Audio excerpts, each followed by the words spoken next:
প্রশংসা সবই কেবল তোমারি রব্বুল আলামিন। দয়ালু মেহেরবান করুণা ও ফুরান, দয়ালু মেহেরবান করুণা ও ফুরান, আর কেহ নয় তুমি মালিক শেষ বিচারের দিন, শেষ বিচারের দিন। কেবল তোমারি করি ইবাদত, কেবল তোমারি চাহিনে আমাত, কেবল তোমারি করি ইবাদত, কেবল তোমারি চাহিনে আমাত। দাও দিশা দাও সরল পথের, দাও দিশা দাও সরল পথের, সিরাত মুস্তাকিম, সিরাত মুস্তাকিম। যাদের উপরে করেছো রহমত, পেয়েছে তোমার অশেষ মোহাব্বত, যাদের উপরে করেছো রহমত, পেয়েছে তোমার অশেষ মোহাব্বত, তাদের সে পথ দাও আমাদের, তাদের সে পথ দাও আমাদের। দাও গো তোমার দিন, দাও গো তোমার দিন। যাদের উপরে দিয়েছো গজব, নাজিল করেছো দিয়েছো আযাব, যাদের উপরে দিয়েছো গজব, নাজিল করেছো দিয়েছো আযাব, তাদেরই ভাগ্য দিও না মোদের, তাদেরই ভাগ্য দিও না মোদের। হে অসীম সীমাহীন, হে অসীম সীমাহীন, প্রশংসা সবই কেবল তোমারি রব্বুল আলামিন। দয়ালু মেহেরবান করুণা ও ফুরান, দয়ালু মেহেরবান করুণা ও ফুরান, আর কেহ নয় তুমি মালিক শেষ বিচারের দিন, শেষ বিচারের দিন। পড়েন আলহামদুলিল্লাহ। বাংলাদেশের অত্যন্ত সুপরিচিত ঐতিহ্যবাহী কক্সবাজার জেলার রামু উপজেলার কচ্ছপিয়া ইউনিয়নের অন্তর্গত সুকমনিয়া সর্বস্তরের জনসাধারণের উদ্যোগে আয়োজিত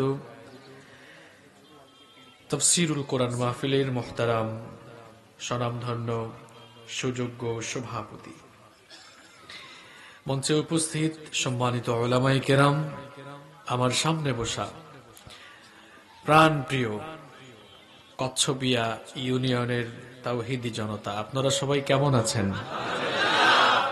আলহামদুলিল্লাহ, আমিও আল্লাহর রহমতে অনেক ভালো আছি। আমাদের সবাইকে ভালো রেখেছেন কে?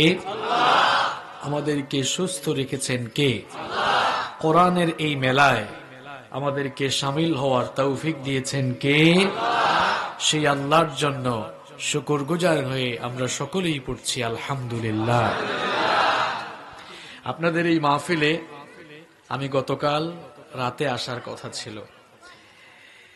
কমিটির ভাইয়েরা দাওয়াত করা থেকে নিয়ে গতকাল পর্যন্ত কন্টিনিউ তারা যোগাযোগ রেখেছেন, তাদের যোগাযোগে কোনো রূপ ত্রুটি ছিল না। সুস্থতা অসুস্থতা এটা আল্লাহ তাআলার দেয়া, আমরা কে কখন সুস্থ কে কখন অসুস্থ হয়ে যায় এটা আমরা ছাড়া কেউ জানে না। আমার গত পরশুদিন দুটি মাহফিল ছিল, তো সেই দুটি মাহফিলে যেরকম নিরাপত্তা ব্যবস্থা থাকা দরকার ছিল সেরকম নিরাপত্তা ব্যবস্থা কমিটি দিতে পারে নাই, যার কারণে দেখা গিয়েছে প্যান্ডেলের চেয়ে মানুষ 4-5 গুণ বেশি হয়, সেখানে অনেক ধাক্কা ধাক্কি অনেক ঠেলাঠেলি হয়েছে।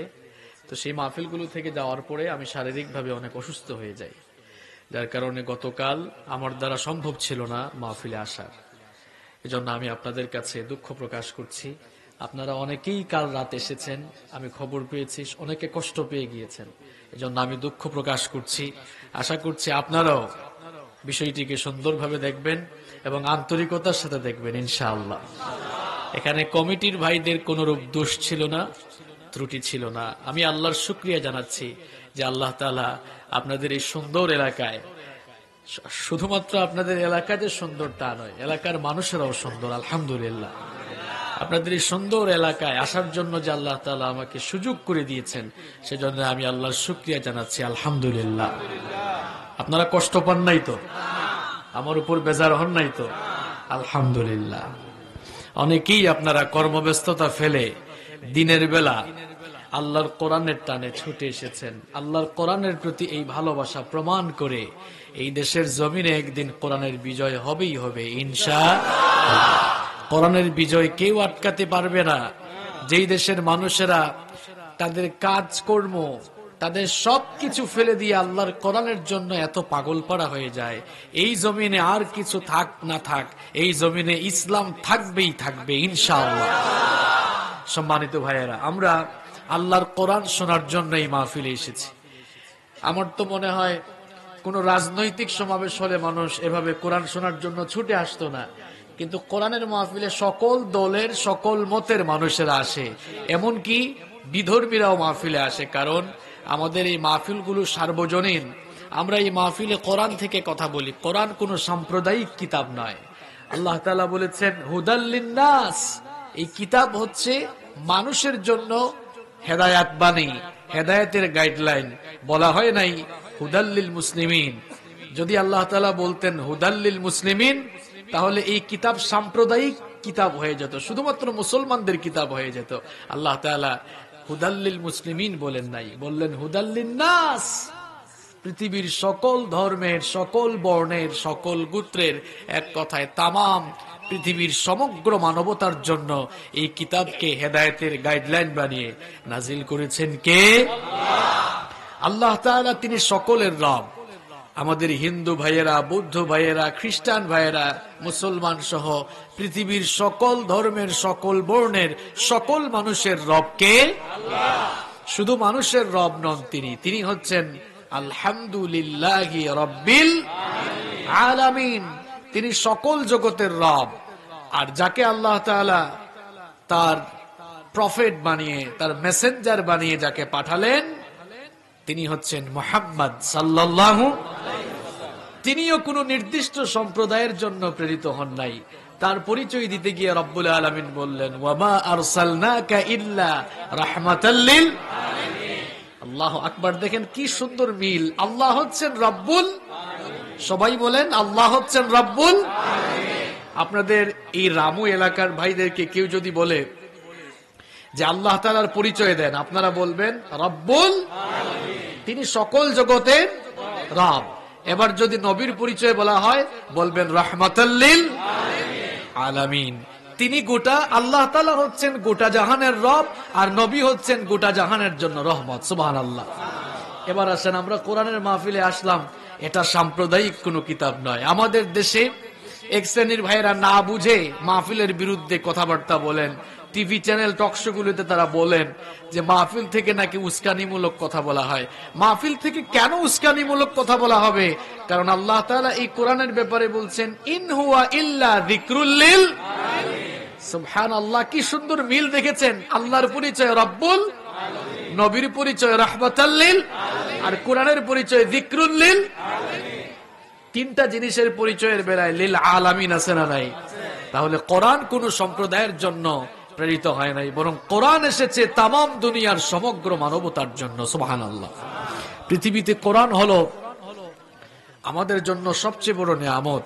এই কোরআন যদি আল্লাহ তাআলা দয়া করে আমাদেরকে না দিতেন, আমাদের জন্য নাজিল না করতেন, তাহলে আমরা দিকভ্রান্ত হয়ে যেতাম, পথভ্রষ্ট হয়ে যেতাম, আমরা ধ্বংসের অতল গহ্বরে নিপতিত হয়ে যেতাম। রব্বুল আলামিন এই কোরআন আমাদেরকে দয়া করে দিয়েছেন যেন আমরা কোরআনের আলোয় নিজেদেরকে আলোকিত করতে পারি, যেন কোরআনের রঙে আমরা নিজেদেরকে রাঙাতে পারি। আমার ভাইয়েরা, কোরআনের চাইতে দামি কোনো কিতাব, কোরআনের চাইতে সম্মানিত মর্যাদাবান কোনো কিতাব বা বই আকাশের নিচে জমিনের উপরে আছে? সবাই তো বললেন না, যারা বললেন না আপনাদের কি সন্দেহ আছে? আমি আবারও বলছি, বলেন তো কোরআনের মতো দামি কোন বই পৃথিবীতে আর আছে? দাম মানে কি আপনারা টাকা মনে করেছেন? না, কোরআনের চাইতে আরো বেশি দামে বিক্রি হয় এমন বই পৃথিবীতে আছে। আমি দাম মানে বোঝাতে চেয়েছি শ্রেষ্ঠত্বের দিক থেকে, মর্যাদার দিক থেকে পৃথিবীতে কোরআনের চাইতে দামি কোনো বই আর নাই। এখন প্রশ্ন হলো যে কি কারণে আল্লাহর এই কিতাব পৃথিবীর সবচাইতে মর্যাদা সম্পন্ন, সবচাইতে শ্রেষ্ঠ কিতাব হিসাবে পরিগণিত হলো? এর কারণ হলো আল্লাহ তাআলা এই কিতাবের ভেতরে এমন কিছু স্পেশালিটি দিয়েছেন, এই কিতাবের ভেতরে তিনি এমন কিছু বিশেষত্ব দিয়েছেন, এই কিতাবের এমন কিছু ইউনিক, আনপ্যারালাল, অনন্য এবং অতুলনীয় কিছু বৈশিষ্ট্য রয়েছে, যে বৈশিষ্ট্য, যে স্পেশালিটি পৃথিবীর কোনো বইয়ের ভেতরে খুঁজে পাওয়া যায় না। আল্লাহু আকবার। আমাদের প্রত্যেকের ঘরে কোরআন আছে না নাই? কার কার ঘরে নাই হাত তুলেন তো। মাশাআল্লাহ, তার মানে আমাদের সবার ঘরে কোরআন আছে। কিন্তু এই কোরআনকে আমরা অনেকে মনে করি মোল্লা মৌলভীদের কিতাব, কেউ কেউ মনে করি এটা ঝাড়ফুঁক কিংবা তাবিজ লেখার কিতাব, কেউ কেউ মনে করি এই কোরআন হলো মানুষ মারা যাওয়ার পর খতম করার কিতাব। আসলেই কি কোরআন ঝাড়ফুঁক, তাবিজের ব্যবসা কিংবা খতম দেওয়ার কিতাব? না, এটি হচ্ছে আমাদের জীবন পরিচালনার চূড়ান্ত গাইডলাইন। এটি হচ্ছে পৃথিবীর সবচাইতে বড় নেয়ামত। কিন্তু আফসোস করে বলতে হচ্ছে, আজ পৃথিবীর মুসলমানরা তাদের ঘরের ভেতরে গোল্ড রেখে বাহিরে তারা সিটি গোল্ডের তালাশে বের হয়েছে। সিটি গোল্ড বুঝেন তো আপনারা? সিটি গোল্ড এটা আসল সোনা নাকি নকল? দেখতে সোনার মতো মনে হয়, স্বর্ণের মতো মনে হয়, কিন্তু আসলে সেটা স্বর্ণ নয়। আমরা আমাদের ঘরের ভেতরে এত বড় নিয়ামত রেখে দিয়েছি, এই নিয়ামত রেখে বাহিরে আমরা নিয়ামত তালাশ করছি। আমরা আল্লাহর কিতাবকে চিনতে পারলাম না, আমরা আল্লাহর এই কিতাব এর স্পেশালিটি বুঝতে পারলাম না। না বুঝার কারণে আমরা কোরআন পড়ি না, কোরআন বুঝার চেষ্টা করি না, কোরআনকে আমরা আমাদের জীবন থেকে মাইনাস করে দিয়েছি। এজন্য গোটা পৃথিবীতে আজ মুসলমানরা মার খেতে খেতে অধপতনের অতল তলদেশে নিপতিত হচ্ছে, কারণ মুসলমানরা তাদের জীবন থেকে কোরআনকে মাইনাস করে ফেলেছে। আমার ভাইয়েরা, আল্লাহর এই কিতাব এটা কেমন কিতাব আমাদেরকে বুঝতে হবে। আজ আপনারা তাফসীরুল কোরআন মাহফিলে এসেছেন, আমি আপনাদেরকে আজ আল্লাহর কোরআনের এমন কিছু স্পেশালিটি শোনাবো, এমন কিছু বৈশিষ্ট্য কোরআনের শোনাবো, যে বৈশিষ্ট্যগুলো জানলে পড়ে কোরআনের প্রতি আমাদের ভালোবাসা, কোরআনের প্রতি আমাদের আবেগ, কোরআনের প্রতি আমাদের অ্যাট্রাকশন বাড়বে ইনশাআল্লাহ। এখন সব তো শোনানো সম্ভব নয়, আসরের সময় খুব সংক্ষিপ্ত সময়, আসরের সময়টা খুব তাড়াতাড়ি চলে যায়, আর কোরআনের মাহফিলে বসলে মনে হয় যেন সময় আরো দ্রুত চলে যায়। কারণ যেখানেই কোরআনের আলোচনা, সেখানেই সাকিনা, সেখানেই প্রশান্তি, সেখানেই রহমত আর বরকত, আছে না নাই? কত মানুষ আছে, টাকাওয়ালা মানুষ, পয়সাওয়ালা মানুষ, কিন্তু রাতের বেলা ঘুমাতে পারে না। রাতের বেলা যখন ঘুমায় গোড়াগুড়ি করে ঘুম আসে না, কিন্তু জুমার দিনে মসজিদে যাওয়ার পরে যখন খতিব সাহেব খুতবা দেন খালি ঝিমায়, আছে না ভাই? কারণ সেখানে খতিব সাহেব খুতবায় যখন কোরআন হাদিসের আলোচনা করেন, প্রত্যেকটা মুহূর্তে আসমান থেকে রহমতের বাড়িধারা ওই জায়গায় নাজিল করেন কে? সম্মানিত ভাইয়েরা, এজন্য আমরা যেন আজ কোরআন শুনে আমাদের দিলকে প্রশান্ত করতে পারি, আমরা যেন আলোচনা শুনে দিলের কিছু খোরাক নিয়ে কিছু নলেজ অর্জন করে বাস্তব জীবনে সেগুলো কাজে লাগাতে পারি, আল্লাহর কাছে আমরা সেই তৌফিক কামনা করছি। আমরা বলি আমিন। সম্মানিত ভাইয়েরা, আজ আমরা আল্লাহর কোরআনের এমন 10টি স্পেশালিটি জানবো, যে স্পেশালিটি গুলো পৃথিবীর কোন বইয়ের ভেতরে খুঁজে পাওয়া যাবে না। নাম্বার 1, এই 10টা পয়েন্ট আপনাদেরকে মুখস্থ করে যেতে হবে আজকে, বলেন ইনশাআল্লাহ। নাম্বার 1, 1 নাম্বার হলো Quran is a book that is most read in this world. এই পৃথিবীর একমাত্র বই হচ্ছে কোরআন, যা এই পৃথিবীতে সবচাইতে বেশি পড়া হয়। সুবহানাল্লাহ।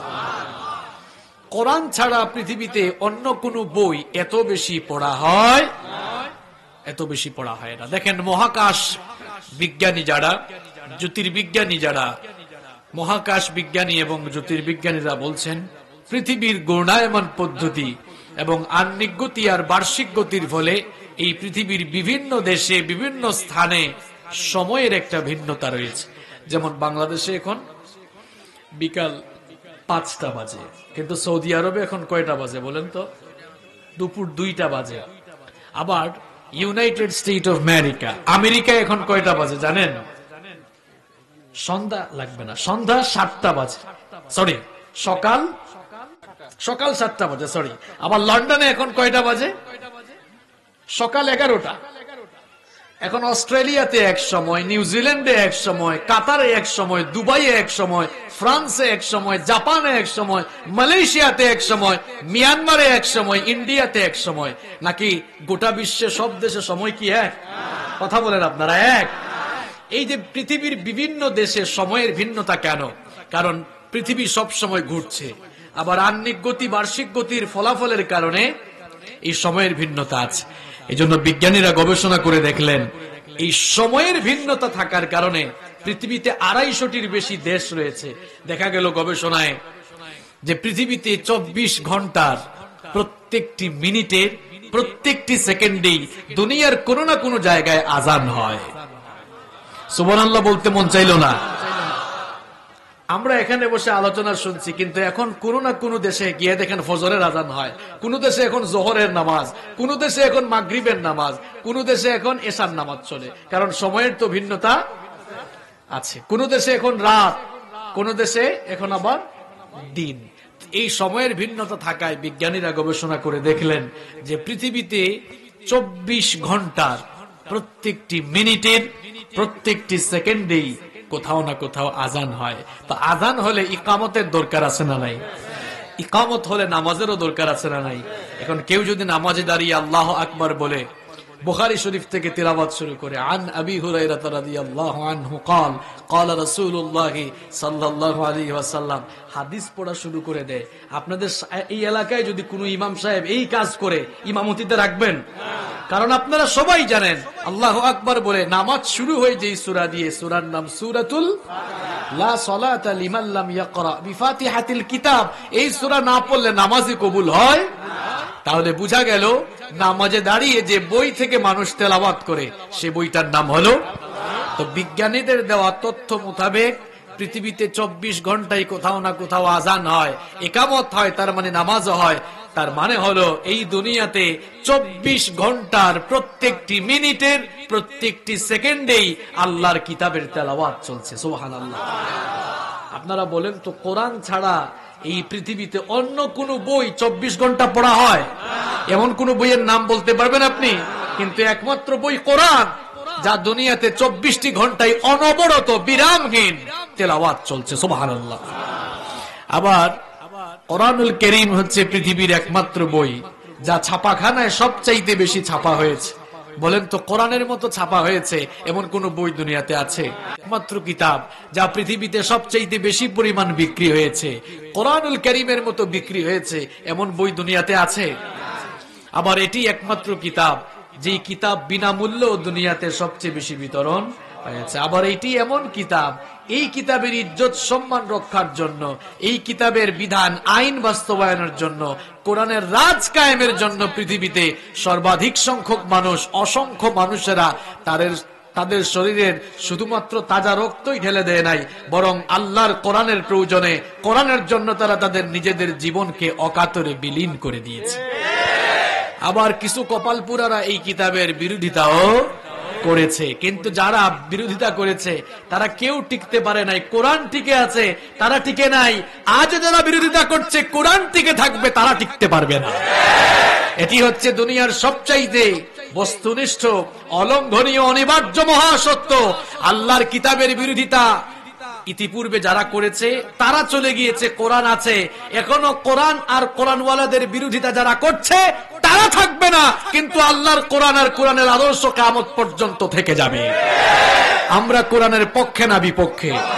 কোরআনের পক্ষে থাকলে আমাদের মর্যাদা বাড়িয়ে দিবেন কে? তাহলে আসেন আমরা প্রথম 1 নাম্বার পয়েন্ট শিখে ফেললাম। আল্লাহর কোরআনের 1 নাম্বার স্পেশালিটি হলো এটি এমন এক কিতাব, আল্লাহর এই কিতাব দুনিয়াতে 24 ঘন্টা তেলাওয়াত। মনে থাকবে এই কথাটা? আচ্ছা, এবার আসেন নাম্বার 2 নাম্বার হলো nobody has ever bothered to read or heard the holy book Quran. এটি এমন এক কিতাব, যিনি এই কিতাব তেলাওয়াত করেন কিংবা যিনি এই কিতাবের তেলাওয়াত শুনেন কেউ কখনো বিরক্ত হয় না। সুবহানাল্লাহ। আপনারা কোরআন তেলাওয়াত করে কিংবা কোরআন শুনে কোনোদিন বিরক্ত হয়েছেন? কোন গান যখন বের হয়, যুবক আর তরুণ ভাইয়েরা সেই গান কয়েকদিন শোনার পরে তারা বলে কতবার শুনবো, একই গান বারবার শুনতে আমাদের ভালো লাগে না, নতুন কোন গান থাকলে সেই গানটা বাজিয়ে দাও। এক গান মানুষ বারবার শুনলে বিরক্ত হয়ে যায়, কিন্তু প্রত্যেক দিন আপনারা নামাজে গিয়ে ইমাম সাহেবের পেছনে নামাজে দাঁড়ান, ইমাম সাহেব প্রত্যেক দিন সূরাতুল ফাতিহা দিয়ে নামাজ শুরু করেন। কেউ কি কোনোদিন গিয়ে ইমাম সাহেবকে বলেছেন নাকি ইমাম সাহেব প্রত্যেক দিন একটা সূরা দিয়েই তো নামাজ শুরু করেন, এই সূরাটা কতবার শুনবো, শুনতে শুনতে ভালো লাগে না? এমন কথা কেউ কি কোনোদিন মসজিদে গিয়ে ইমাম সাহেবকে বলেছেন নাকি? কোনোদিন বলার সুযোগ বা সম্ভাবনা আছে নাকি? কেউ কোনোদিন বলে নাই, বলারও সুযোগ নাই, বলার কোনো সম্ভাবনা নাই। কারণ আল্লাহর কিতাবের ভেতরে এমন মজা রয়েছে, আল্লাহর কিতাবের ভেতরে এমন এক অ্যাট্রাকশন রয়েছে, এক এক মানুষের কণ্ঠ এক এক রকম। কারো কারো কণ্ঠে আল্লাহ এমন সুধা ঢেলে দিয়েছেন, কেউ কেউ এত চমৎকার করে কোরআনুল কারীম তেলাওয়াত করে, তাদের তেলাওয়াত শুনলে কলিজাটা ঠান্ডা হয়ে যায়। বিশেষ করে যারা হজ করেছেন, উমরা করেছেন, হারামাইন শরীফাইনে যারা সালাত আদায় করেছেন, তারা দেখেছেন হারামের ইমামরা যখন নামাজ শুরু করে দেন, তাদের পেছনে নামাজে দাঁড়ায় মুসল্লিরা ইমাম সাহেবদের তেলাওয়াত শুনলে অঝোর দাঁড়ায় কান্না করতে থাকে।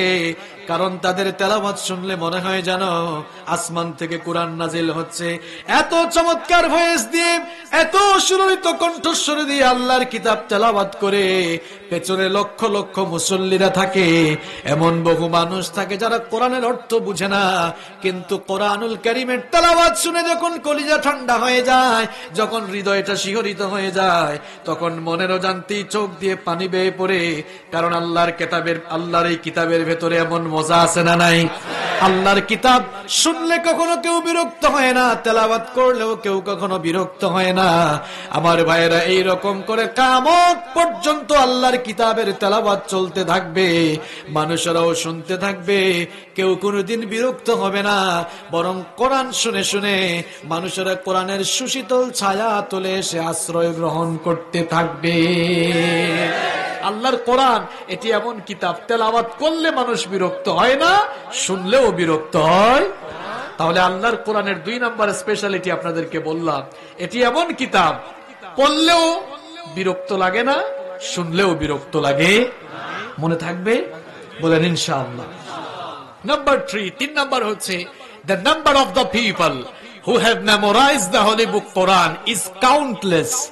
এটি এমন এক কিতাব, পৃথিবীতে এই বইয়ের যত মুখস্থকারী আছে, যত হাফেজ আছে, অন্য কোন বইয়ের এত মুখস্থকারী, এত হাফেজ নাই। আছে? বলেন আছে? আপনাদের এই কচ্ছপিয়া এলাকায় হাফেজ আছে না নাই? কম না বেশি? কয়েকশো হবে তো? মাশাআল্লাহ, হাজার হবে। আলহামদুলিল্লাহ পড়েন। এবার বলেন, এই কচ্ছপিয়া এলাকায় কোরআন ছাড়া অন্য বইয়ের 1000 হাফেজ আছে? আপনাদের কচ্ছপিয়া দিয়ে এক্সাম্পল দিলাম, তাহলে বুঝা গেল এটি এমন এক কিতাব যেই কিতাবের মুখস্থকারীর সংখ্যা দুনিয়াতে, কথা বলেন, বেশি না কম? আপনাদের সন্দেহ আছে? পৃথিবীতে কোটি কোটি হাফেজে কোরআন আছে। আল্লাহু আকবার। বলেন, অন্য কোন বইয়ের কোটি কোটি বাদ দেন, লক্ষ লক্ষ বাদ দেন, হাজার হাজার হবে? শত শত হবে কিনা আমার সন্দেহ আছে। কিন্তু আল্লাহর কিতাবী কোরআনের কোটি কোটি হাফেজ দুনিয়ার সব জায়গায় আছে না নাই? এই জন্য আল্লাহর কোরআনকে দুনিয়া থেকে বিদায় করা যাবে? আল্লাহ তাআলা কোরআন সংরক্ষণের অনেক সিস্টেম করে রেখেছেন। বলেন তো, পৃথিবীর সকল কোরআন বিরোধীরা একত্রিত হয়ে যদি দুনিয়ার সমস্ত কোরআন আগুন লাগিয়ে পুড়িয়ে দেয়, তাহলে কি কোরআন দুনিয়া থেকে শেষ করা যাবে? আরে ভাই, কোরআন যদি দুনিয়া থেকে বিদায় করতে হয়, তাহলে কোটি কোটি হাফেজে কোরআনদের গলায় আগে ছুরি লাগিয়ে এদেরকে জবাই করতে হবে, নইলে কোরআনকে দুনিয়া থেকে বিদায় করা যাবে? যদি আগুন লেগে ধ্বংস হয়ে যায়, যদি আগুন লেগে যায়, পুড়ে যায় পৃথিবীর সব বইয়ের দোকান, বিশ্ব থেকে হারাবে না, বিশ্ব থেকে হারাবে না পবিত্র কোরআন।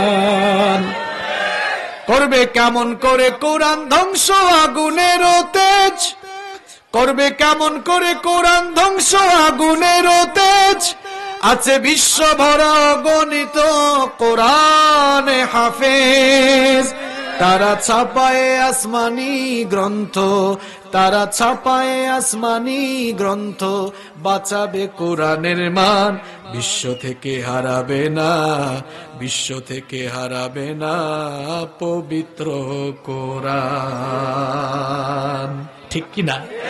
কোরআনকে কেউ বিদায় করতে পারবে? আল্লাহর কোরআনকে আল্লাহ তাআলা কিভাবে সংরক্ষণ করে রাখছেন, আল্লাহু আকবার।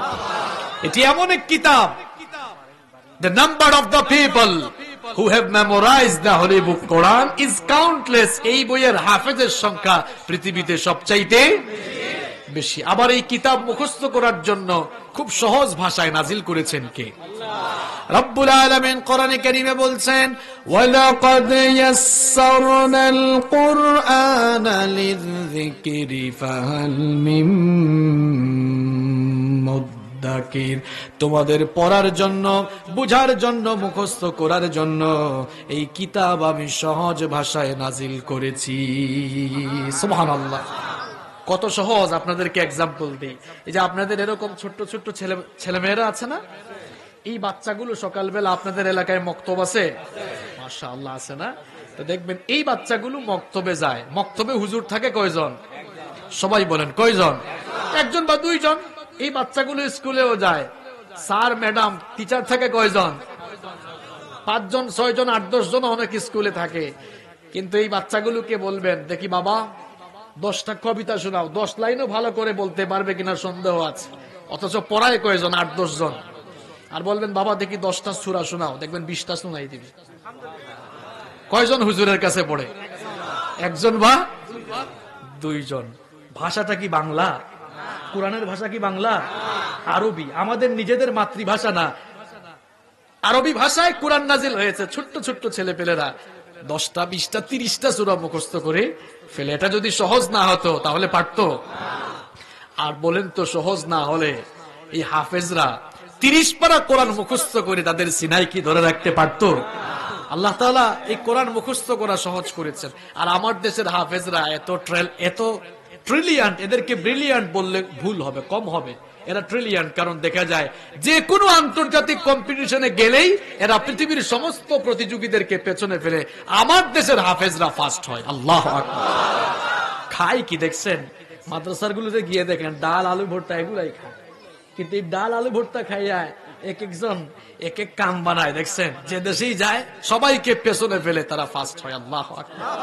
এরা আমাদের সোনার টুকরা ছেলে, আমরা এদেরকে কদর করি না, আমরা এদেরকে মূল্যায়ন করি না। অথচ উচিত ছিল এদেরকে রাষ্ট্রীয় ব্যবস্থাপনায় এই ছেলেগুলোকে মূল্যায়ন করা। এরা আমাদের অমূল্য সম্পদ, এরা আমাদের অমূল্য সম্পদ। আল্লাহ তাআলা এই জাতির লোকদেরকে বুঝার তৌফিক দান করেন।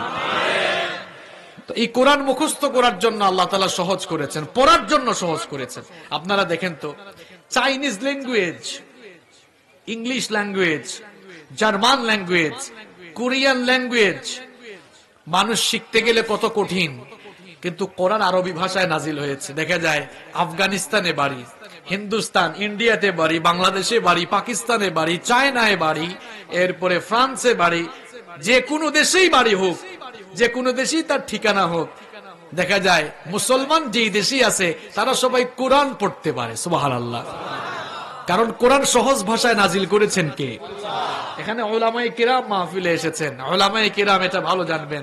দেখবেন হাদিস মুখস্থ করার চাইতে কোরআন মুখস্থ করা অনেক সহজ। কারণ হাদিসের লফজ, হাদিসের শব্দ কিংবা আরবি সাহিত্যের ভাষা, আরবি সাহিত্যের লফজ গুলো, আলফাজ গুলো অনেক কঠিন, কিন্তু কোরআনের প্রত্যেকটা লফজ পড়লে মনে হয় যেন এগুলো অনেক সহজ। কারণ এগুলোকে সহজ করে নাজিল করেছেন কে? আল্লাহ তাআলা নিজেই বলছেন, ওয়ালাকাদ ইয়াসসারনাল কুরআন, আমি কোরআনকে সহজ করে নাজিল করেছি। তাহলে আল্লাহর কিতাবের 3 নাম্বার স্পেশালিটি আমরা জানলাম, এটিকে সহজ করে নাজিল করেছেন কে?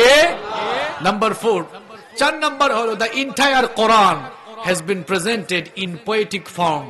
গোটা কোরআনকে আল্লাহ তাআলা ছন্দময় করে নাজিল করেছেন। পৃথিবীতে কোরআনের মতো এত ছন্দময় কিতাব আপনি আর খুঁজে পাবেন না।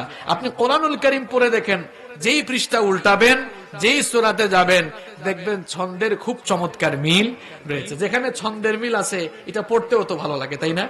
দেখেন, আপনারা অনেকে কোরআন পড়েন কিন্তু এই জিনিসগুলো খেয়াল করেন না।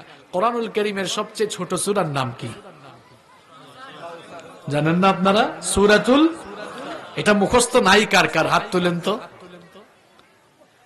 মুখস্থ নাই কার কার? আচ্ছা, সবার মুখস্থ আছে। দেখেন ছন্দমিল কি সুন্দর এখানে আছে। ইন্না আ'তাইনাকাল ফাসাল্লি লিরাব্বিকা ইন্না শানিআকা হুয়াল। প্রত্যেক আয়াতের শেষে রা রা আছে, আছে না নাই? আচ্ছা, এখানে সামনে আসার মতো কি জায়গা আছে? অনেকে আসলে দাঁড়িয়ে আছেন, দেখতে পাচ্ছেন না। আপনারা কেউ দাঁড়াবেন না। আপনাদের এলাকার মানুষ যে কত ভদ্র, আমি আসলে এই এলাকায় কখনো আসি নাই, কিন্তু এসে মনে হচ্ছে আরো আসা দরকার, কারণ এত ভদ্র মানুষ আমি কোথাও দেখি নাই। আলহামদুলিল্লাহ। কিরকম চুপচাপ হয়ে আপনারা বসে আছেন, আপনাদের এই ভদ্রতা দেখে আমি অনেক খুশি হয়েছি। তো আপনারা কেউ না উঠে, কেউ না দাঁড়িয়ে আস্তে আস্তে সামনে এগিয়ে যান। যারা রাস্তায় আছেন, ওই দাঁড়িয়ে থাকা অনেক ভাইরা পেছনে আছেন, এদেরকে একটু সুযোগ করে দেন, একটু জিকির করেন, লা ইলাহা ইল্লাল্লাহ, লা ইলাহা ইল্লাল্লাহ।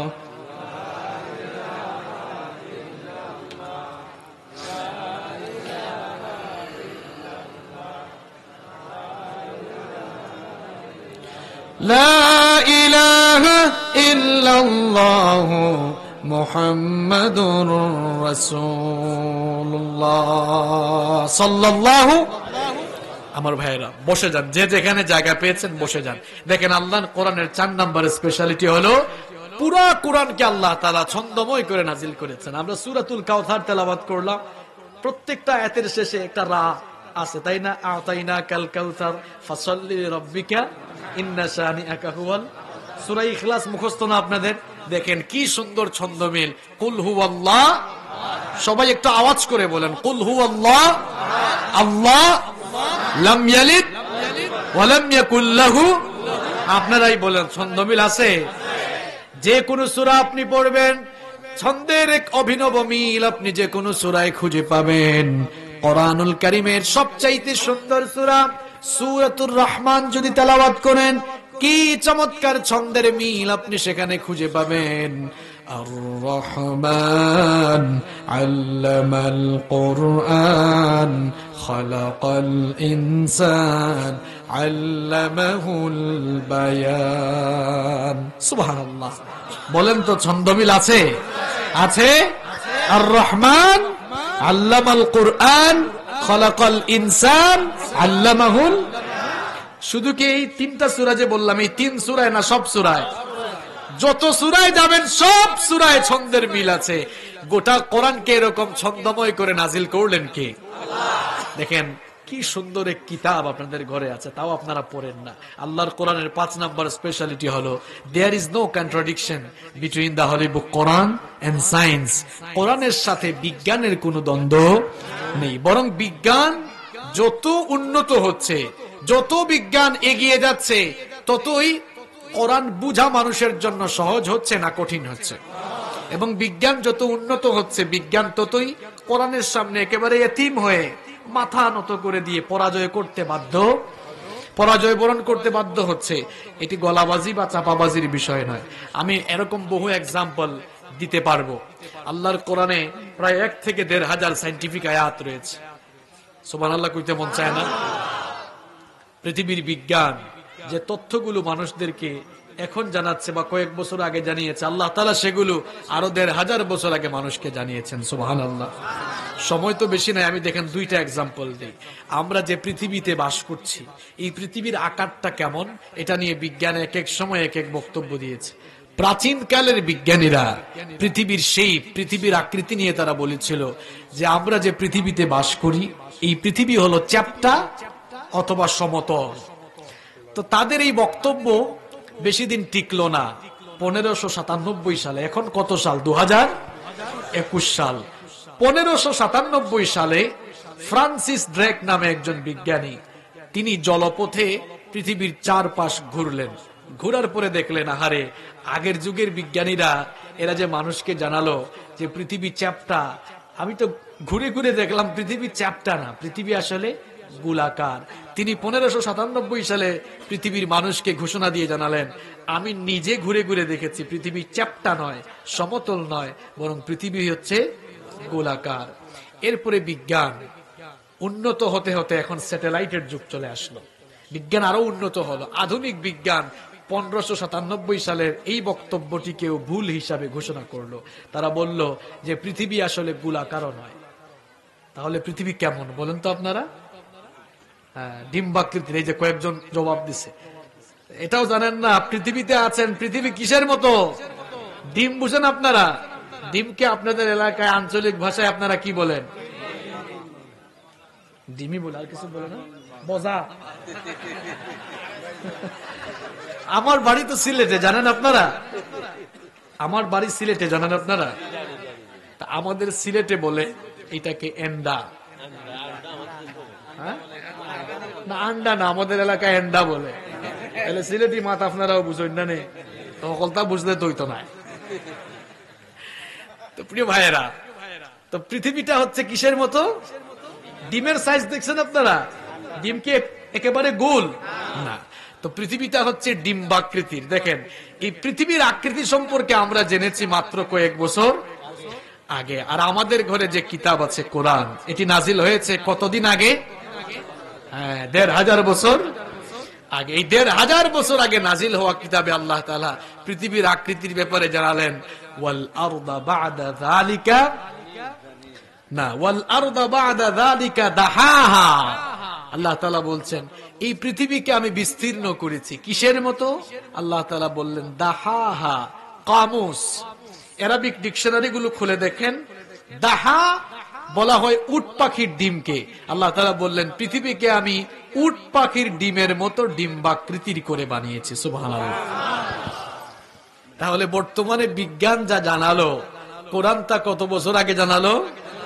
তাহলে আপনারাই বলেন কোরআন আগে না বিজ্ঞান আগে? অবশ্যই কোরআন আগে। কত এক্সাম্পল দেয়া যাবে দেখেন ভাই। ফিঙ্গারপ্রিন্ট বুঝেন তো আপনারা? ফিঙ্গারপ্রিন্ট বুঝেন আপনারা? আরবিতে বলা হয় বাসমাত, ইংরেজিতে বলা হয় ফিঙ্গারপ্রিন্ট, বাংলায় বলা হয় আঙ্গুলের ছাপ। কোন কোন এলাকায় মানুষ টিপসইও বলে। আপনারা কি বলেন? টিপসই বুঝেন না? আচ্ছা বলেন তো, আপনার টিপসই এর সাথে আমার টিপসই মিলবে? মানুষের হাতে আঙ্গুল আছে কয়টা? 10টা। কিন্তু দেখেন অবাক করা একটি বিষয় হলো, এক আঙ্গুলের টিপসই এর সাথে আর এক আঙ্গুলের টিপসই এর কোন মিল আছে? ইভেন পৃথিবীতে 800 কোটি মানুষ বাস করে, 800 কোটি মানুষের ভেতরে একজন মানুষের আঙ্গুলের ছাপের সাথে আরেকজন মানুষের আঙ্গুলের ছাপের কোনো মিল নাই। আল্লাহু আকবার। এখানে কুদরতটা কার? এই যে টিপসই দেওয়া পৃথিবীতে শুরু হয়েছে 1800 সালের পরে, এখন 2000, তার মানে 221 বছর আগে এটা মানুষ জানতে পারছে। এর আগে মানুষ জানতো না। ব্রিটিশ বিজ্ঞানী উইলিয়াম হার্সাল, তিনি প্রথমে মানব দেহের উপরে গবেষণা চালিয়ে এই ফিঙ্গারপ্রিন্টের কথা জানিয়েছেন। আর ফিঙ্গারপ্রিন্ট এখন এমন এক গুরুত্বপূর্ণ বিষয় হয়ে দাঁড়িয়েছে, আপনি ভোট কেন্দ্রে ভোট দিতে গেলে, জমি জমা রেজিস্ট্রি করতে হলে, এমনকি দেশের বাইরে যদি যান, এয়ারপোর্টে ইমিগ্রেশন ক্রস করার সময় এই ফিঙ্গারপ্রিন্ট দেওয়া লাগে, কারণ কারো ফিঙ্গারপ্রিন্টের সাথে কারো ফিঙ্গারপ্রিন্টের কোনো মিল। এটি আমরা কত বছর আগে জানলাম? 200 বছর আগে। কত বছর আগে? কিন্তু এই ফিঙ্গারপ্রিন্টের কথা রব্বুল আলামিন আজ থেকে 1500 বছর আগে নাজিল হওয়া কিতাব কোরআনের ভেতরে জানালেন। কোরআনুল কারীমের 75 নম্বর সূরা সূরাতুল কিয়ামা এর 3 এবং 4 নম্বর আয়াতে রব্বুল আলামিন বললেন, আয়াহসাবু আল্লান নাজমা'a 'ইযামা বালা কাদিরিনা আলা আন নুসাউইয়া বানানা। আল্লাহ তাআলা বললেন, যারা বলে মানুষ মরে যাওয়ার পর মানুষের হাড্ডি, মাংস, অস্থি, পিঞ্জর সবকিছু আলাদা হয়ে গেলে কে আবার তাদেরকে জিন্দা করবে? রব্বুল আলামিন তাদের বক্তব্যের জবাব দিতে গিয়ে বললেন, আমি কেবলমাত্র তোমাদের শরীরের হাড্ডি মাংস অস্থি পিঞ্জর গুলোই নয়, বরং তোমাদের প্রত্যেকের হাতের আঙ্গুলের মধ্যে অভিন্ন যে ছাপ রয়েছে সেই অভিন্ন ছাপ পর্যন্ত একত্রিত করতে সক্ষম। তাহলে এই ফিঙ্গারপ্রিন্টের কথাও কোরআনে আছে না নাই? তাহলে কোরআন আগে না বিজ্ঞান আগে? এখন অনেক ভাইয়েরা আছেন, তারা বলে এখন বিজ্ঞানের যুগ, এই যুগে কি আর কোরআন টুরান পড়া লাগে নাকি? আমার ভাইয়েরা, এই কোরআনটা পড়ুন। It's the source of knowledge and science. এটি হলো জ্ঞান বিজ্ঞানের উৎস। আপনি যদি আল্লাহর কোরআন পড়েন, দেখবেন ঘুমন্ত বিবেক জাগ্রত হয়ে যাবে। তালাবদ্ধ অন্তর খুলে দিবেন কে? হেদায়েতের নূর দিয়ে আপনার হৃদয়কে, আপনার অন্তরকে আলোকিত করে দিবেন কে? আমরা কয়টা পয়েন্ট বললাম? মনে আছে সবগুলা? চলেন একটা ক্লাস টেস্ট হয়ে যাক। এটা তো ক্লাস না, এটা একটা ক্লাস। একটা ক্লাস টেস্ট হোক, দেখি কে কয়টা মনে রাখতে পারছেন। 1 নাম্বার কি বলেছিলাম? শেষ, খায়া ফেলছে। এই তো একজন ভাই খুব ধ্যান দিয়ে শুনতেছে। এটি এমন কিতাব 24 ঘন্টা দুনিয়াতে তেলাওয়াত করে, দুনিয়াতে মানুষ তেলাওয়াত করে। 2 নাম্বার কি বলেছিলাম? এটা পড়লে বা শুনলে কেউ বিরক্ত হয়। আর 3 নাম্বার কি বলেছিলাম? এই বইয়ের মুখস্থকারী সবচাইতে।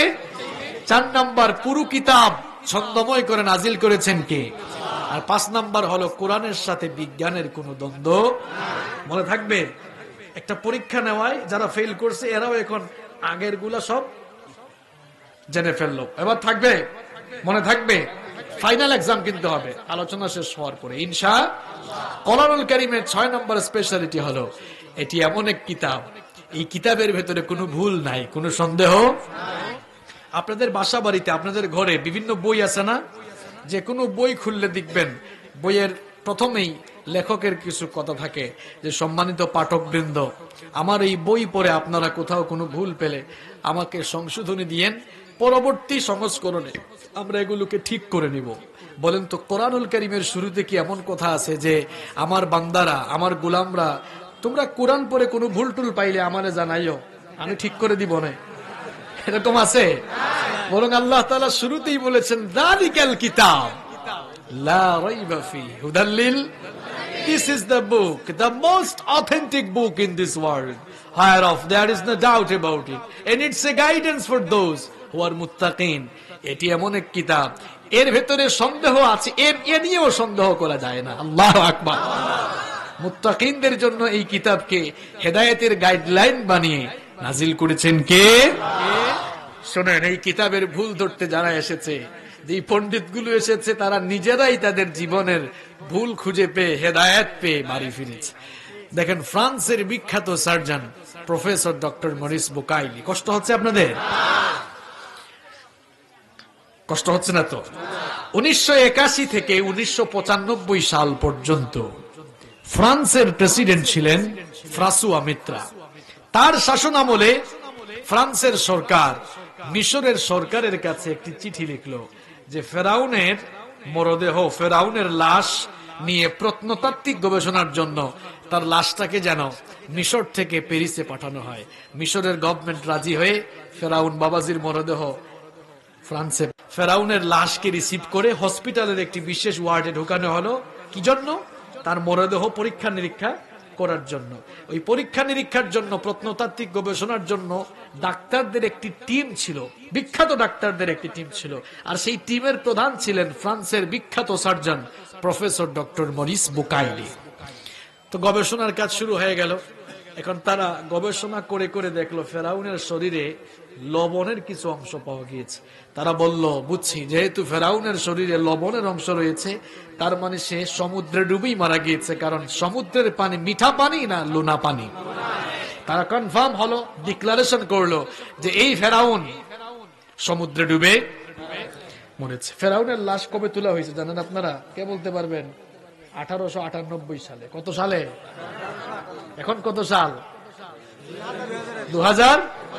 1898 সালে তোলার পরে গবেষণা শুরু হলো। কত সালে? তো এরা বলল, ফেরাউনের লাশ যেহেতু সমুদ্রে ডুবে মারা গিয়েছে, এরা পরীক্ষা করে দেখলো তার শরীরে লবণের অংশ আছে। তখন তারা ঘোষণা করলো, এই ফেরাউন সমুদ্রে ডুবেই মরেছে। একজন বলল, স্যার আমরা যে এই ডিক্লারেশন দিচ্ছি এটা তো মুসলমানদের ধর্মীয় কিতাব কোরআনুল কারীমের 10 নম্বর সূরা, সূরা ইউনূসের 92 নম্বর আয়াতে এমনিতেই আছে। সুবহানাল্লাহ কইতে মন চায় না? মরিস বুকাইলি অবাক, কয়টা কি বলো, হাউ ইজ ইট পসিবল, এটা কিভাবে সম্ভব?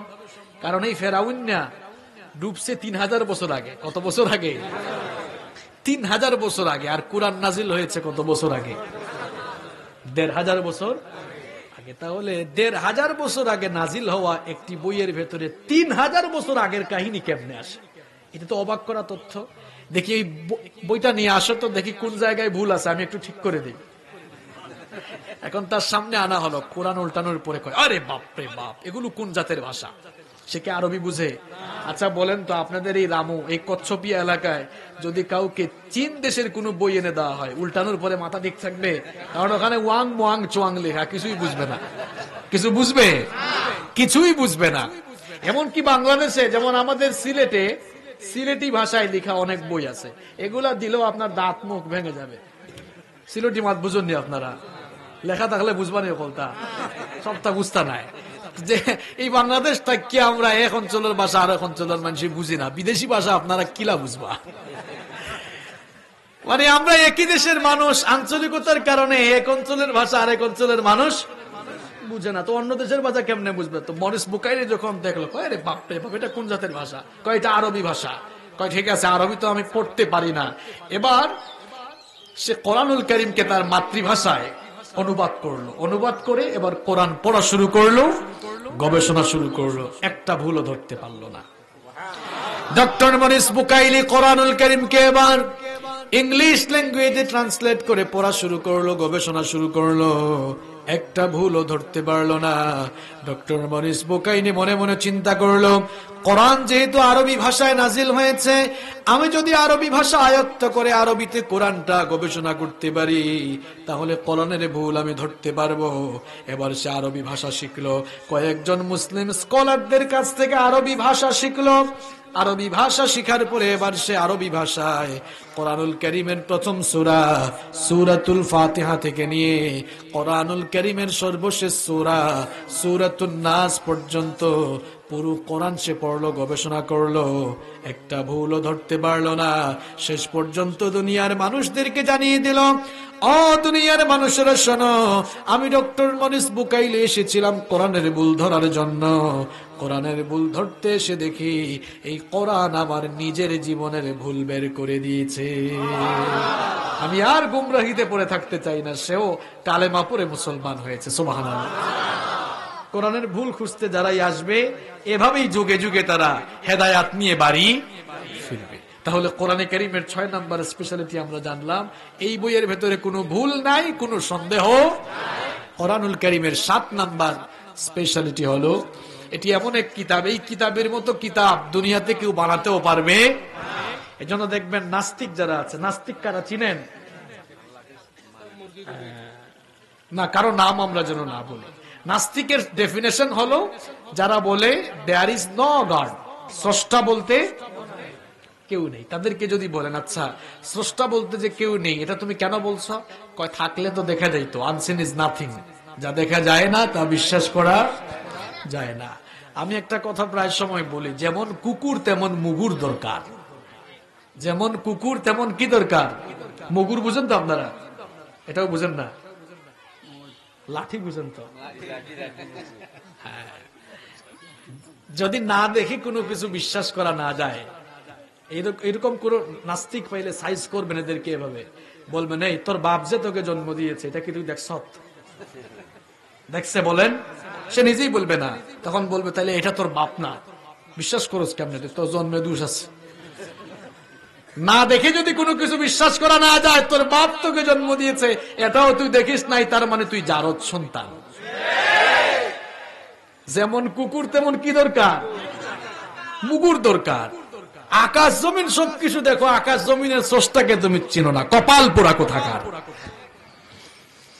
আমার ভাইয়েরা, নাস্তিকদের কথা বলছিলাম, এরা জাতের মাতাল কিন্তু তালে ঠিক। কেন এই কথা বললাম জানেন?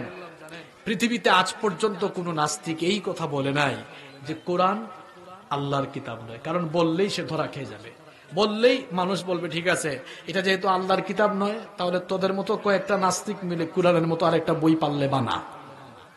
পারবে? যাতে মাতাল তালে ঠিক। কোরআনের মতো কোরআন বানানো যাবে? কেউ পারে নাই। মুসাইলামার নাম শুনেছেন আপনারা? Who is মুসাইলামা? মুসাইলামা কে বলেন তো? ভণ্ড নবী। আল্লাহর নবী বলেছেন, বুখারী শরীফের হাদিস, লা তাকুমুস সাআহ, ততদিন পর্যন্ত কিয়ামত হবে না, হাত্তা ইয়াবআসা দাজ্জালুনা কাযাবুন করিবুম মিন 30, যতদিন না 30 জন ভণ্ড নবী দুনিয়াতে আসে ততদিন কিয়ামত হবে। এই মুসাইলামাও ছিল ভণ্ড নবুয়তের দাবিদার। সে ঘোষণা করলো আমি নবী, আমার উপর ঈমান আনো। নাউজুবিল্লাহ পড়বেন না? আল্লাহর নবীর পরে কেউ আর নবী হিসাবে আসবে?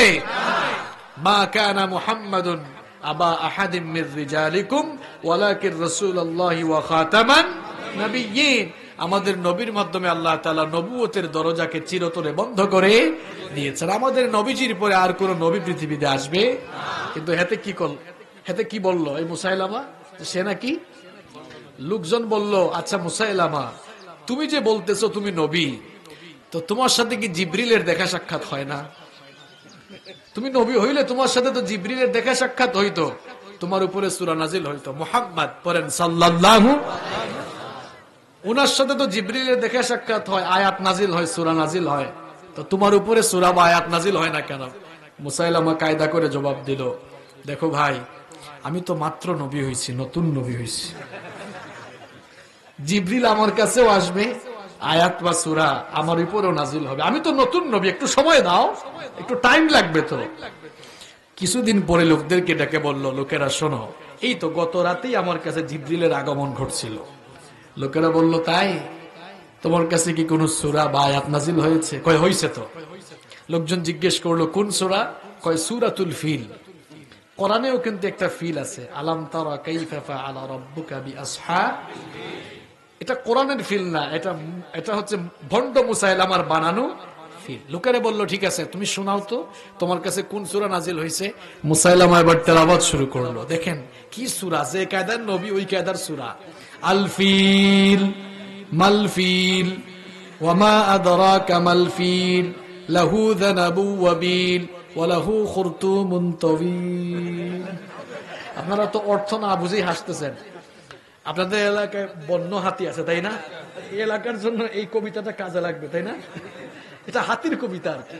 হাতির কবিতা সে কোরআন বলে চালাই দিয়েছে। আলফিল মানে হাতি, মালফিল হাতি কি? কি ও হাতি কি? ওমা আদরাকা মাল ফিল, আপনি কি জানেন হাতি কি? দেখেন হাতির ডেফিনেশন চলছে। লাহু যানাবু ওয়াবিল, তার লেজ আছে, এটা কি সবাই জানে না? এটা কি আবার সূরা বানায়া জানাইতে হবে?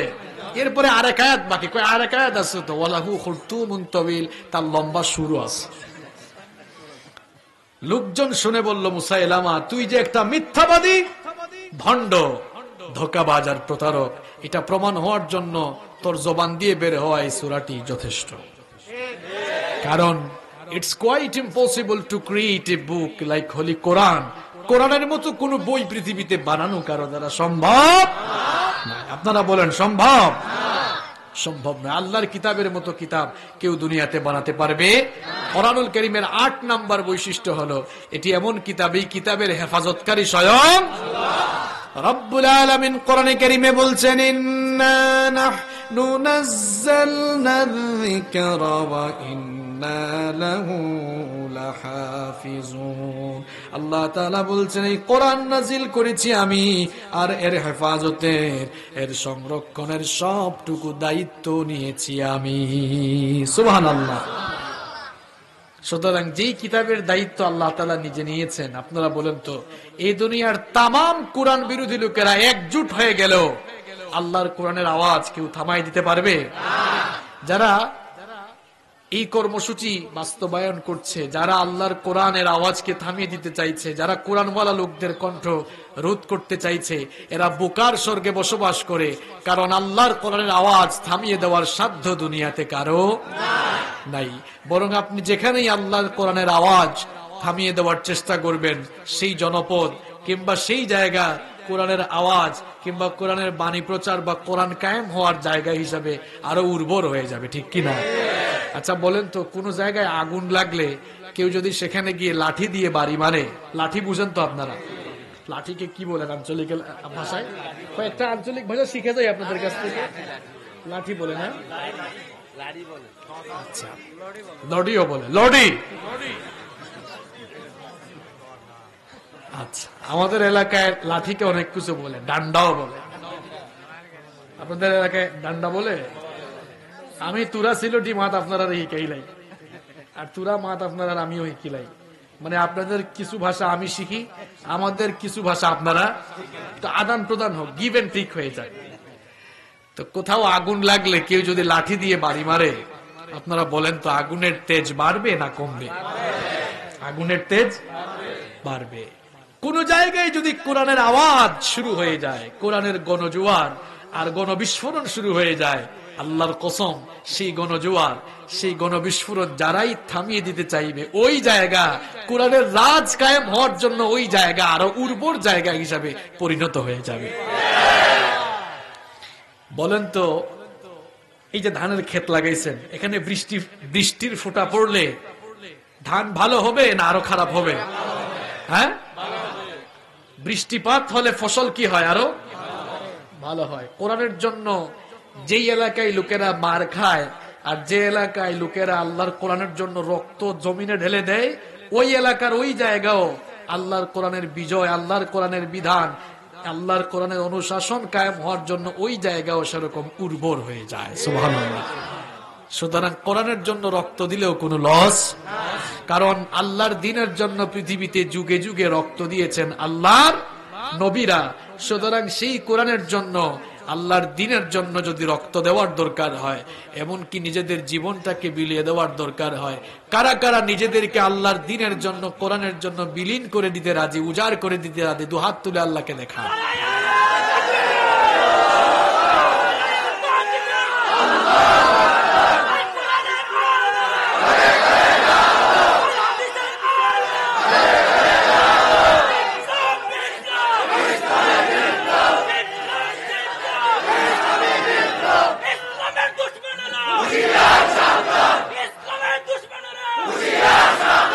হাতগুলো নামান। আসলে এখানে ইসলামের কোন দুশ্মন নাই, সবাই বন্ধু। আমি সবসময় একটা কথা বলি, আমাদের উচিত হলো মাহফিলগুলোকে সার্বজনীন বানানো। এখানে দল মত নির্বিশেষে যেন সবাই আসেন, তখন মাহফিলগুলো সুন্দর হবে, সার্থক হবে ইনশাআল্লাহ।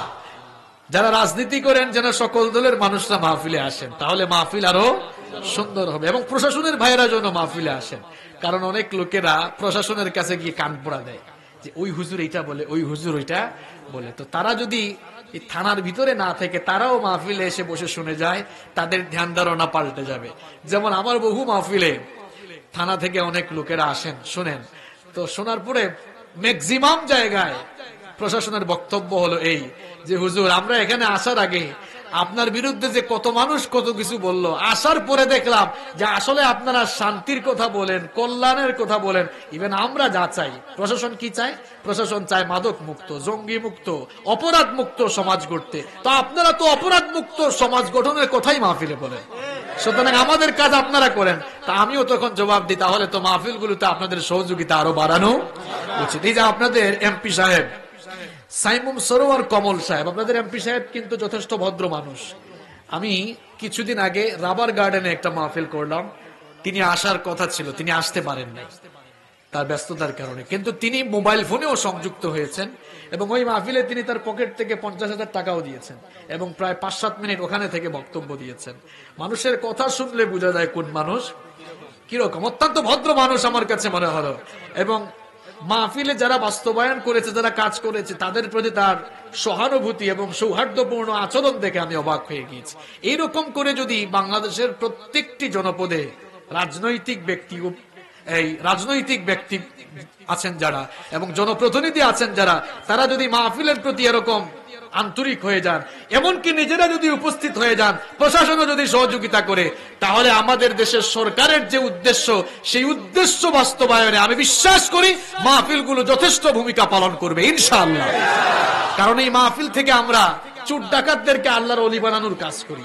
এই মাহফিলগুলো থেকে আমরা মাদক মুক্ত, জঙ্গি মুক্ত সোনার বাংলাদেশ গঠনের জন্য আমরাও বক্তব্য দিয়ে থাকি। আপনারা শুনেছেন হয়তো অনেকে, মাননীয় প্রধানমন্ত্রী কিন্তু সংসদের মধ্যে কিছুদিন আগে এক বক্তব্য দিয়েছিলেন এক সাংসদের প্রশ্নের জবাবে। আপনারা শুনছেন কিনা জানি না। তিনি বলেছেন যে আমরা অনেক কিছু করতে পারি নাই, এই দেশের উলামায়ে কেরাম যতটা করেছেন, বিশেষ করে করোনার সময়ে এবং ওই ছেলে ধরা গুজবের সময়, মনে আছে আপনাদের? ছেলে ধরা কল্লাকাটা গুজবের সময়, তাছাড়া মাদক মুক্ত সমাজ গঠনের জন্য, জঙ্গি মুক্ত সমাজ গঠনের জন্য ইমাম সাহেবরা, খতিব সাহেবরা, আলেম ওলামারা যেভাবে বক্তব্য দিতে পেরেছেন, সেভাবে কিন্তু রাজনৈতিক নেতৃবৃন্দ ওই রকম বক্তব্য দিতে পারেন নাই। কারণ আমাদের বক্তব্যের সাথে কোরআন আছে, হাদিস আছে, বাস্তবতা আছে। আমরা যেভাবে মানুষকে মোটিভেট করতে পারি, এভাবে অন্যকেও মোটিভেট করতে পারে না। এজন্য আমরা প্রশাসনের ভাইদেরকে, রাজনৈতিক নেতৃবৃন্দ এবং জনপ্রতিনিধিদের কাছে আমরা আমাদের দাবি জানাতে চাই, এই মাহফিলগুলো বাস্তবায়নে আপনারা আরো আন্তরিক হয়ে যান, আপনারা আরো আন্তরিক হয়ে যান। আপনাদের আন্তরিকতা, আপনাদের ভালোবাসা যত বেশি বাড়বে, দেখবেন এই দেশের তাওহীদি জনতা, মুসলিম প্রিয়, ইসলাম প্রিয় তাওহীদি জনতাদের শ্রদ্ধাবোধ আপনাদের প্রতি দিন দিন আরো বাড়বে ইনশাআল্লাহ। আল্লাহ যেন আমাদেরকে বুঝার তৌফিক দান করেন। তাহলে কোরআনের হেফাজতকারী কে? সময় তো শেষ হয়ে যাচ্ছে, আর দুইটা বৈশিষ্ট্য আছে। আল্লাহর কোরআনের 10টি বৈশিষ্ট্য আপনাদেরকে আমি শোনাচ্ছি। কয়টা বলছি? নাম্বার 9, 10 নম্বর হলো এটি এমন কিতাবের কাছে আসলেই মর্যাদা বাড়ে না কমে। আল্লাহর কিতাব এই কোরআনের সঙ্গে যার রিলেশন হয় তার মর্যাদা বাড়ে। আমার ভাইয়েরা বুঝে শুনে জবাব দিয়েন, যেই ফেরেশতা এই কোরআন নিয়ে আসলেন, সকল ফেরেশতার চাইতে ওই ফেরেশতার মর্যাদা আল্লাহর কাছে কম না বেশি? যেই ভাষায় এই কিতাব নাজিল হয়েছে, পৃথিবীর সকল ভাষার চাইতে ওই ভাষার দাম কম না বেশি? যার উপরে এই কিতাব নাজিল হয়েছে তার মর্যাদা পৃথিবীর সকল মানুষের চাইতে কম না বেশি? বুঝে শোনো জবাব দেন তো, যেই মাসে কুরআন নাজিল হয়েছে, বছরের সকল মাসের মধ্যে ওই মাসের দাম কম না বেশি? যেই রাতে কুরআন নাজিল হয়েছে, সকল রাতের চাইতে ওই রাতের দাম কম না বেশি? আবার দেখেন, কাঠ দিয়ে সোফা বানানো হয়, চেয়ার টেবিল আসবাবপত্র বানানো হয়, চেয়ার টেবিল বা আসবাবপত্রের সাথে মানুষের পা লাগলে কেউ কখনো সালাম করে না, ভক্তি করে না। কিন্তু কাঠের 2টা টুকরা দিয়ে যখন রেহাল বানানো হয়, আর সেই রেহালের উপরে যখন আল্লাহর কিতাব রাখা হয়, সেই কাঠের টুকরার মর্যাদা বাড়ে না কি কমে? দেখা যায় মানুষের পা লাগলে মানুষেরা রেহালকে বুকের সঙ্গে জড়িয়ে ধরে কিংবা মুখের সামনে নিয়ে চুমু খায়, কারণ কাঠের 2টা টুকরার উপরে কার কিতাব রাখা হয়েছে। এই জন্যই কাঠের 2টা টুকরার মর্যাদা বাড়ে না কি কমে? আবার দেখেন, গার্মেন্টস ফ্যাক্টরিতে অনেক কাপড় আছে, শপিং মলে কাপড়ের দোকানগুলোতে অনেক কাপড় আছে, আপনাদের বাসা বাড়িতে আলনায় আলমারিতে কাপড় আছে। আলনা থেকে কাপড় টান দিলে কখনো কখনো পায়ের তলায় পড়ে যায়, সেই কাপড় মানুষ হাতে নিয়ে বুকের সঙ্গে জড়িয়ে ধরে না, মুখের সামনে নিয়ে চুমুও খায় না। কিন্তু ছোট্ট কোনো কাপড়ের টুকরা দিয়ে যখন জিলবাব, গিলাফ বা বস্ত্রনি বানানো হয়, আর সেই ছোট্ট কাপড়ের টুকরা মানুষের হাত থেকে যখন পড়ে যায়, সেই কাপড়ের ছোট্ট টুকরা নিয়ে মানুষ বুকের সঙ্গে জড়িয়ে ধরে, মুখের সামনে নিয়ে চুমু খায়। কারণ কাপড়টা ছোট হতে পারে, কিন্তু আল্লাহর কোরআনকে এই কাপড় দিয়ে পেঁচানোর কারণে এই কাপড়ের মর্যাদা বাড়ে নাকি কমে? আমার ভাইয়েরা, কচ্ছপিয়া এলাকার ভাইয়েরা শুনেন, আপনারাও যদি আল্লাহর কিতাবটাকে ভালোবাসেন, আল্লাহর কিতাবকে হৃদয়ে ধারণ করেন, লালন করেন, আল্লাহর কিতাব যদি পড়েন, বুঝেন, মানার চেষ্টা করেন, আর কোরআনওয়ালা লোকদের সাথী হয়ে যান। আল্লাহর নবী বলেছেন, আল কোরআন হুজ্জাতুল লাকা আও আলাইক, এই কোরআন হয় আপনার পক্ষে সুপারিশকারী হবে, নতুবা আপনার বিপক্ষে সুপারিশকারী হয়ে যাবে। আপনারাও যদি কোরআনওয়ালা লোক হয়ে যান, কোরআনের রঙে নিজেদের জীবনকে রাঙান, তাহলে এই কোরআন কিয়ামতের দিন আল্লাহর সামনে আপনার জন্য ঝগড়া করবে ততক্ষণ, আল্লাহ আপনাকে মাফ করে দিয়ে জান্নাতে ঢুকাবেন না যতক্ষণ। এজন্য এই কোরআনের সাথে থাকার দরকার আছে না নাই? থাকলে মর্যাদা বাড়বে না কমবে? ওমর রাদিয়াল্লাহু আনহু কোরআনের কাছে আসার আগে সবচেয়ে বড় শ্রেষ্ঠ কাফির ছিলেন, আর কোরআনের কাছে আসার পরে সবচাইতে সেরা জান্নাতি হয়ে গেলেন। সুবহানাল্লাহ। আমরাও কোরআনের কাছে আসলে মর্যাদা বাড়াবেন কে? আল্লাহর কোরআনের 10 নম্বর স্পেশালিটি হলো it's the problem solving methodology. এটি হলো সকল সমস্যার সমাধানকারী গ্রন্থ। সকল সমস্যার সমাধান দিতে পারে আমাদের ব্যক্তি জীবন, পারিবারিক জীবন, সমাজ জীবন, অর্থনৈতিক জীবন, রাজনৈতিক জীবন, রাষ্ট্রীয় জীবন, আমাদের জীবনের সকল দিক এবং বিভাগের চূড়ান্ত সমাধানকারী হলো আল্লাহর কিতাব। কোরআন। সমাধান চাও যদি জীবনে মরণে, ফিরে যাও খুঁজে নাও চোখ রাখো কোরআনে। সমাধান চাও যদি জীবনে মরণে, ফিরে যাও খুঁজে নাও চোখ রাখো কোরআনে। তবেই পাবে সুখ শান্তির ঠিকানা, তবেই পাবে সুখ শান্তির ঠিকানা, যদি মেনে নাও তুমি মনে প্রাণে সমাধান। সমাধান চাও যদি জীবনে মরণে, ফিরে যাও খুঁজে নাও চোখ রাখো কোরআনে। If you want a solution in here and hereafter, go back, have a look on the Holy Quran. If you want a solution in here and hereafter, go back, have a look on the Holy Quran. সকল সমস্যার সমাধান দিতে পারে একমাত্র এই কোরআনকে আসুন সমস্যার সমাধানকারী গ্রন্থ হিসাবে আমরা গ্রহণ করি, আর আল্লাহর কিতাবের রঙে নিজেদেরকে রাঙাই। আজ এই মাহফিলে আপনাদের সামনে আল্লাহর কিতাব কোরআনটা কেমন কিতাব সেটা বোঝানোর চেষ্টা করেছি। আল্লাহর কিতাব কোরআনের 10টি স্পেশালিটি আপনাদের সামনে তুলে ধরেছি। আসুন এই কিতাবকে আমরা হৃদয়ে ধারণ করি, লালন করি, এই কিতাবটা পড়ি, বোঝার চেষ্টা করি, জীবনটাকে কোরআনের রঙে রাঙিয়ে দেই, জীবনটাকে কোরআনের আলোয় আলোকিত করি, তাহলে জান্নাত দিবেন কে? আল্লাহ তাআলা আমাদেরকে সেই তৌফিক দান করুন, আমরা বলি আমিন।